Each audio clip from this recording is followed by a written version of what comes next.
किस टॉपिक पे वीडियो चाहिए। हम आपको लगातार पावर सप्लाई के ऊपर वीडियो देंगे, जैसे कि हम आपको इस वीडियो में सिंगल ट्रांसफार्मर समझाएंगे, इसके बाद नेक्स्ट वीडियो में कुछ और नया चीज आपको बताएंगे।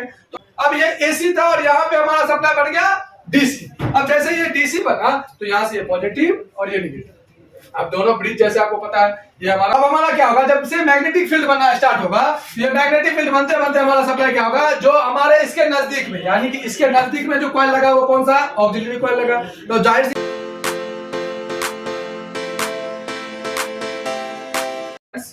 बहुत बहुत स्वागत है आपका हमारे YouTube channel ABC tech institute में। फ्रेंड, मैं सूरज एलईडी ट्रेनर। आज मैं आपको बताऊंगा कि सिंगल ट्रांसफार्मर बोर्ड में कैसे हमारा पावर सप्लाई काम करता है, उसकी फुल डिटेल्स मैं आपको बताऊंगा और उसके डायग्राम के थ्रू आपको समझाने की कोशिश करूंगा कि कैसे हम इजीली इसकी डायग्राम को आपको समझाएंगे आपको, जिससे बेहतरीन तरीके से आपको समझ में आएगा। कि मेरे पीछे देख सकते हैं, जैसे पहले आपके पीछे ये डायग्राम बना के रखे, आपको के बारे में समझाएंगे कि डायग्राम हमारा कैसे काम करता है। और जो हमारा सिंगल ट्रांसफार्मर वाला बोर्ड आता है, ये देख सकते हैं आप, हमारे हाथों में कुछ बोर्ड है। तो ये जो सिंगल ट्रांसफार्मर वाला, जितने भी बोर्ड आते हैं जिसमें ये सिंगल ट्रांसफार्मर आप देख सकते हैं, ये जो सिंगल ट्रांसफार्मर वाला बोर्ड है, इसका पावर सप्लाई कैसे काम करता है, जो हमारा एसी से डीसी तक जाता है वो कैसे काम करता है, इसके बारे में हम आपको आज समझाएंगे अपने डायग्राम के सहारे। और आपको अगर ये वीडियो पसंद आए तो इस वीडियो को लाइक जरूर कर दे और कमेंट करके बताएं कि आपको नेक्स्ट किस टॉपिक पे वीडियो चाहिए। हम आपको लगातार पावर सप्लाई के ऊपर वीडियो देंगे, जैसे कि हम आपको इस वीडियो में सिंगल ट्रांसफार्मर में समझाएंगे, इसके बाद नेक्स्ट वीडियो में कुछ और नया चीज आपको बताएंगे।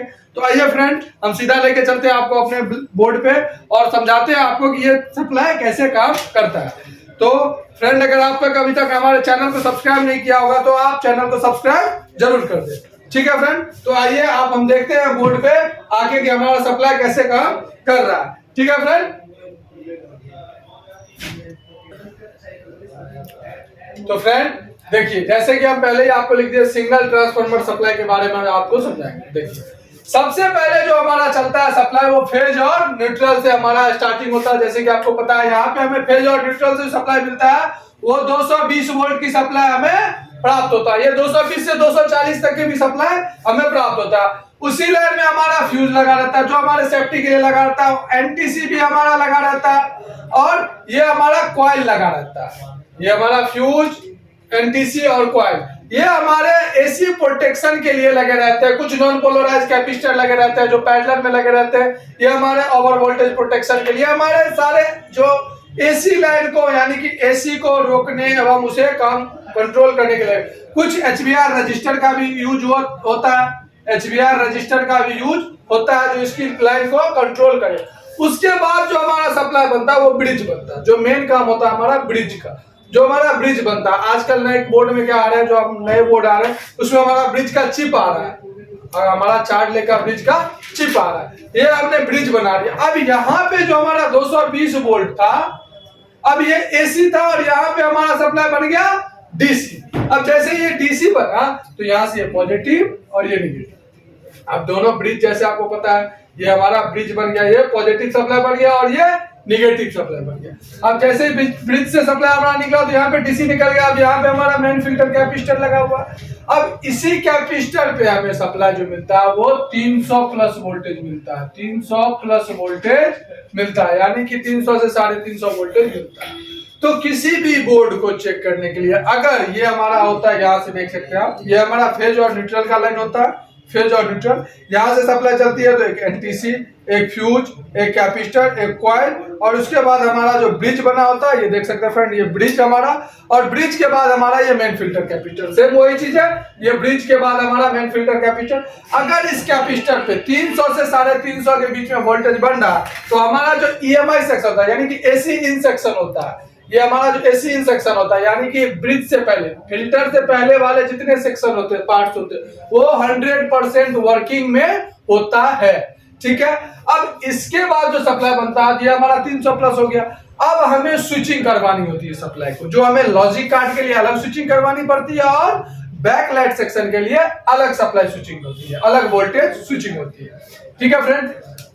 तो उसके लिए हमें स्विचिंग के लिए हमें एसएमपीएस ट्रांसफार्मर का उपयोग करना पड़ता है। जैसे कि बोर्ड में एसएमपीएस ट्रांसफार्मर का उपयोग क्या कह रहा था, ये हमारा एसएमपीएस ट्रांसफार्मर होता है जो सिंगल ट्रांसफार्मर होता है। इसके अंदर 3 तरह के बेंडिंग होते हैं, यानी कि जो पहला बेंडिंग होता है वो तो प्राइमरी होता है, और दूसरा जो होता है उसी के साथ वो ऑक्सिलरी कॉइल होता है, ऑक्सिलरी कॉइल होता है, और दूसरा साइड सेकेंडरी साइड हमारा होता है, प्राइमरी और सेकेंडरी और ऑक्सिलरी। अब जैसे ही ये 300 वोल्ट की सप्लाई निकलती है तो एक डायोड के साथ हमारा ये प्राइमरी के 1 नंबर पिन पे, ये हमारा प्राइमरी के 1 नंबर पिन पे सप्लाई इनपुट होता है 300 वोल्ट। अब यही सप्लाई यहाँ से घूम कर कॉइल के साथ बेंडिंग में घूम के ये सप्लाई यहाँ पे एक मॉसफेट लगा रहता है N चैनल का, जो हमारे सप्लाई को स्विचिंग करवाता है, यानी कि हमारा जो एसएमपीएस ट्रांसफार्मर है उसको स्विचिंग करवाता है, यानी कि उसको जो मैग्नेटिक फील्ड बनाने का प्रोग्रेस है उसमें ये स्विचिंग करवाया, यानी कि तेजी लाने का काम हमारा ये मॉसफेट करता है। तो देखिए ये मॉसफेट कैसा काम करता है इसके बारे में पहले समझते हैं। अब आपको पता होना चाहिए कि जहां भी हमारा मॉसफेट का यूज होता है वहां पे मॉसफेट के गेट इनेबल के लिए एक आईसी या एक ट्रांजिस्टर का उपयोग अवश्य किया जाता है। तो हमारे जो एलईडी के बोर्ड होते हैं वहां पे आईसी का यूज किया जाता है। ये पीडब्ल्यूएम आईसी का उपयोग किया गया है, ठीक है। पीडब्ल्यूएम का फुल फॉर्म होता है पल्स विद मॉड्यूलेशन, ठीक है। ये पीडब्ल्यूएम का उपयोग किया गया है, ठीक है फ्रेंड्स। तो अब ये पीडब्ल्यूएम आईसी जो होता है ये 6 pin, 8 pin, 12 pin, 16 pin include model, किस मॉडल का बोर्ड है, किस ब्रांड का बोर्ड है उसके हिसाब से। नॉर्मली जो हमारे यूनिवर्सल आते हैं उसमें लगभग 6 पिन 8 पिन का ही हमें पीडब्ल्यूएम आईसी मिलता है। तो अब जैसे यहाँ पे ये सप्लाई घूम के आई हमारे एन चैनल के मॉसफेट के ड्रेन पिन पे, किस पे, ड्रेन पिन पे। अब ड्रेन पे आने के बाद क्या होगा, जो इसका सोर्स होगा वो एलवीआर रजिस्टर के साथ ग्राउंड होगा, ठीक है फ्रेंड।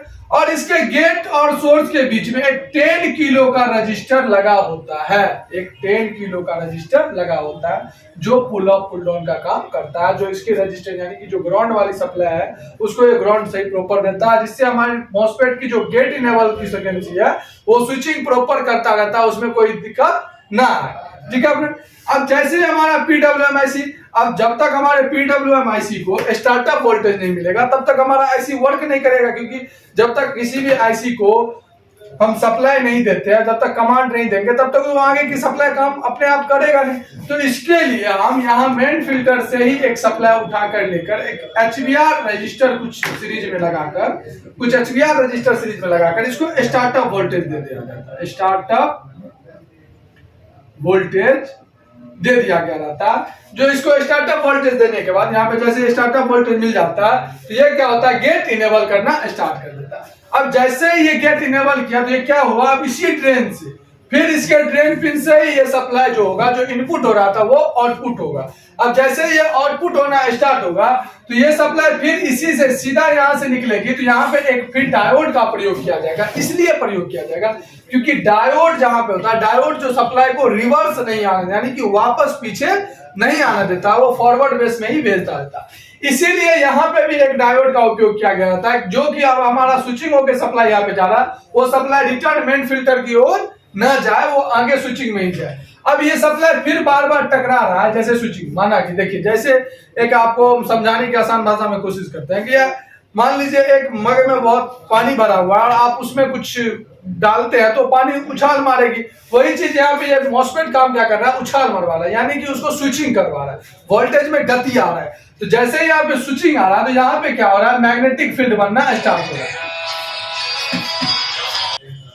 तो फ्रेंड अब हमारा क्या होगा, जब से मैग्नेटिक फील्ड बनना स्टार्ट होगा, ये मैग्नेटिक फील्ड बनते बनते हमारा सप्लाई क्या होगा, जो हमारे इसके नजदीक में यानी कि इसके नजदीक में जो कॉइल लगा वो कौन सा, ऑक्सिलरी कॉइल लगा। तो जाहिर सी बात है, सबसे पहले जो मैग्नेटिक फील्ड यानी कि अपने ओर आकर्षित करेगा, चुंबकीय क्षेत्र अगर बनेगा, मान लीजिए अगर हमारे पास 2 चुम्बक है, एक चुम्बक यहाँ है, एक चुम्बक यहाँ है और एक चुम्बक यहाँ पे, तो सबसे पहले तो यही दोनों चिपकेगा आपस में, जो नजदीक में वही चिपकेगा, ये बाद में चिपकेगा। तो वही चीज हो रहा है यहाँ पे, जो हमारा मैग्नेटिक फील्ड बन रहा है तो वो सबसे पहले ऑक्सिलरी कॉइल अपने अंदर स्टोर कर रहा है। जैसे ये स्टोर कर रहा है तो यहाँ पे अगर चुंबकीय क्षेत्र से बनने वाले सप्लाई को अब्जॉर्ब कर दो तो यहाँ पे सप्लाई एसी बन जाता है, ये डीसी सप्लाई क्या बन जाता है, एसी बन जाता है, एसी में कन्वर्ट हो जाता है। तो इसे पुनः एसी से डीसी बनाने के लिए एक डायोड का उपयोग किया जाता है और एक कैपेसिटर का उपयोग इसलिए किया जाता है जो डीसी सप्लाई बनता है, एसी से डीसी बनता है, उसको प्योरिटी देने के लिए, यानी कि उसे फिल्ट्रेशन करने के लिए, उसे फिल्टर करके प्योर डीसी बनाने के लिए उसका यूज किया है। यहाँ पे हमारा 50 वोल्ट का फिल्टर कैपेसिटर का उपयोग किया जाता है। जो सप्लाई यहाँ से 10 से 25 वोल्ट का सप्लाई यहाँ पे मिलता है, जो हमारे पीडब्ल्यूएमआईसी को आता है। अब पीडब्ल्यूएमआईसी को जैसे ऑक्सिलरी कॉइल का सप्लाई आ जाता है 10 से 25 वोल्ट वाला, तो पीडब्ल्यूएमआईसी का क्या वर्क हो जाता है कि इस गेट इनेबल, जो यहाँ पे गेट इनेबल हो रही है, उसको और स्पीड थोड़ा बढ़ा देना, यानी कि यहाँ पे और थोड़ा स्पीड में गति प्रदान करना। और जैसे ही ये गति प्रदान करता है तो यहाँ पे स्विचिंग क्या होने लगती है, और तेज होने लगती है। जैसे ही स्विचिंग तेज होना स्टार्ट होता है तो अब और तेज मैग्नेटिक फील्ड बनना स्टार्ट होता है। तो अब जैसे ही और तेज मैग्नेटिक फील्ड बनना स्टार्ट होता है तो क्या होता है, अब हमारा सेकेंडरी साइड क्या करता है, उसको चुंबकीय क्षेत्र से अपनी ओर खींचता है। अब जैसे ही सेकेंडरी साइड कॉइल चार्ज होता है तो यहाँ पे क्या जनरेट हो जाता है, यहाँ पे भी सप्लाई हमारा एसी वोल्ट बनना स्टार्ट हो जाता है। तो ये हमारा जैसे एसी वोल्ट बनना स्टार्ट हो जाता है, तो अब इस एसी वोल्ट को आउटपुट देने के लिए अब इसका जो एक से आउटपुट होता है वो बैकलाइट का वोल्टेज आउटपुट होता है, जो हमारा 25 से लेकर 70 वोल्ट तक का बैकलाइट वोल्टेज आउटपुट होता है। इसके आगे यानी कि स्पिन के आगे एक शॉर्टकी डायोड लगा के, क्योंकि शॉर्टकी डायोड का उपयोग वहां पे किया जाता है, इसे हम शॉर्टकी डायोड कहते हैं। ये जो हमारा डायोड है ये हमारा शॉर्टकी डायोड है। इस डायोड का उपयोग, शॉर्टकी डायोड का उपयोग हमेशा सेकेंडरी साइड में किया जाता है, क्योंकि हाई स्विचिंग में ये एसी को डीसी में कंट्रोल करने का काम करता है और ये फिक्स वोल्टेज भी निकालने का काम करता है। तो जैसे ये शॉर्टकी डायोड हमारा लग गया तो ये 25 से 70 वोल्ट के आसपास ये अपना कंज्यूम करता रहता है। उसके बाद हमारा जो एसी 2 पॉइंट है, इन सभी पिनों पे अगर हम चेक करेंगे तो सेम वोल्टेज एसी आएंगे, लेकिन आगे जो डायोड लगाया गया रहता है वैल्यू के अकॉर्डिंग, उस वैल्यू के अकॉर्डिंग वहां पे अलग अलग वोल्टेज आएंगे। ठीक है फ्रेंड, तो जैसे ये शॉर्टकी डायोड लगाया गया है एसी 2 वाला, तो ये हमारा लॉजिक कार्ड का वोल्टेज निकालेगा। किसका? लॉजिक का, जो हमें 12 वोल्ट की सप्लाई निकालता है। कितना? 12 वोल्ट का सप्लाई। अब यही 12 वोल्ट का सप्लाई हमें लॉजिक कार्ड में जाएगा, जो हमें अपग्रेड कनेक्टर पे मिलेगा। जैसे कि आप यहाँ इस बोर्ड में देख सकते हो, इस अपग्रेड कनेक्टर पे चेक करने पे आपको 12 वोल्ट की सप्लाई मिलेगी। जैसे इस बोर्ड में है, यहाँ पे ये अपग्रेड कनेक्टर है, इस अपग्रेड कनेक्टर पे चेक करने पे आपको 12 वोल्ट की सप्लाई मिलेगी। सभी बोर्ड में अपग्रेड कनेक्टर दिए गए रहते हैं। जैसे आप यहाँ पे चेक करोगे तो यहाँ पे 12 वोल्ट की सप्लाई आपको मिलेगी, हर बोर्ड में आपको दिया गया रहता है। ये 12 वोल्ट इसी टाइप से स्विचिंग होता है। अब इस 12 वोल्ट को कंटिन्यू बरकरार रखने के लिए एक फीडबैक के लिए हमारा ऑप्टोकपलर का उपयोग किया जाता है। किसका उपयोग किया जाता है? ऑप्टोकपलर का उपयोग किया जाता है। ठीक है, अब इस ऑप्टोकपलर का उपयोग करने के लिए ये हमारा रजिस्टर लगा जो सीरीज में रहता है, इसको हम डिनोट कर देते हैं जिससे आपको आसानी होगी। ठीक है फ्रेंड, अब जो हमारा ये ऑप्टोकपलर लगा था, इसके ऑप्टोकपलर के 1 नंबर पिन पर हमारा ये बीसीसी सप्लाई आता है, बीसीसी आता है, और इसका 2 नंबर पिन पर भी एक वोल्टेज ड्राइवर लगाकर या ट्रांजिस्टर लगाकर सप्लाई दे दिया गया होता है। जैसे यहाँ पे R1 और R2 करके, यानी कि वोल्टेज ड्राइवर करके सप्लाई दे दिया गया है। अब जैसे ये एलईडी ग्लो करता है तो यहाँ पे जो फोटो ट्रांजिस्टर लगा था ये काम करता है। तो इसका 3 नंबर पिन जो है वो ग्राउंड रहता है। इस ऑप्टोकपलर का 1 नंबर पिन पे बीसीसी आता है, दूसरे नंबर पे R1 R2 के साथ एक बीसीसी और लो वोल्टेज दे देता है, और तीसरा नंबर पिन इसका ग्राउंड पिन के साथ जुड़ा रहता है जो GND होता है। और जो इसका चौथा नंबर पिन होता है वो एक रजिस्टर के साथ सीधा पीडब्ल्यूएमआईसी को जाता है, जो फीडबैक के लिए सप्लाई जाता है। किसके लिए जाता है? फीडबैक के लिए सप्लाई जाता है। जो यही चीज हमें बताता है फीडबैक वाला सप्लाई इस आईसी को, जो गेट को किस हिसाब से अब अकॉर्डिंग टू हमें इनेबल करना रहता है। ठीक है फ्रेंड, अब अगर यहाँ पे 12 वोल्ट से सप्लाई कम बन रही है, यानी कि यहाँ पे 10 वोल्ट बन रही है, तो ये क्या करेगा, ये इसकी गेट इनेबल को ज्यादा बढ़ा देगा। इसको फीडबैक आएगा 10 वोल्ट बन रहा है, तो यहाँ पे क्या होगा, गेट इनेबल थोड़ा पल्स विद मॉड्यूलेशन थोड़ा तेज हो जाएगा, यहाँ पे और मैग्नेटिक फील्ड फिर 12 वोल्ट बन, यानी कि यहाँ पर 15 वोल्ट बनने लगेगा। तो फिर क्या कहेगा कि ज्यादा वोल्ट बनने लगेगा, ये क्या करेगा, उसको कम कर देगा स्विचिंग करना। तो इसी तरीके से हमारा सिग्नल ट्रांसफार्मर का प्रॉपर जो पावर सप्लाई होता है वो काम करता है। तो फ्रेंड, अभी हम आपको इस वीडियो में सिंगल ट्रांसफार्मर के बारे में बात किया। आपको नेक्स्ट वीडियो में हम आपको बताएंगे कि डुअल ट्रांसफार्मर के बारे में कैसे काम करता है हमारा सर्किट बोर्ड में, उसके बारे में बताएंगे।